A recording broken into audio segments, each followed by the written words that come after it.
চিঠিতে বলা হয়েছে, জাতীয় সংসদ নির্বাচনের পূর্বে অথবা নির্বাচনের দিন উক্ত আদেশ অনুযায়ী গণভোট নির্বাচন করা যেতে পারে। এখানে উল্লেখ করা প্রয়োজন যে বিএনপি জাতীয় ঐক্যের স্বার্থে জুলাই সনদের আইনি ভিত্তি রচনা এবং জনগণের সম্মতি গ্রহণের জন্য জাতীয় সংসদ নির্বাচনের দিনেই গণভোটের প্রস্তাব করেছিল।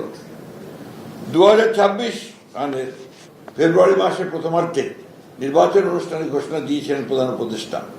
সেক্ষেত্রে নির্বাচন অনুষ্ঠানের আগে প্রস্তাবিত গণভোট অনুষ্ঠান সম্ভব নয়। সময় স্বল্পতা, নির্বাচন অনুষ্ঠানের জন্য বিপুল অঙ্কের ব্যয় এবং আইন শৃঙ্খলা বাহিনী সহ ব্যাপক লোকবল নিয়োগ এবং একটি জাতীয় সংসদ নির্বাচন অনুষ্ঠানের মতো বিশাল আয়োজনের বিবেচনায় নির্বাচনের পূর্বে গণভোট অনুষ্ঠান অপ্রয়োজনীয়, অযৌক্তিক এবং অবিবেচনাপ্রসূত। একই আয়োজনে একই ব্যয়ে জাতীয় সংসদ নির্বাচনের দিনই গণভোট অনুষ্ঠান করা বাঞ্ছনীয়।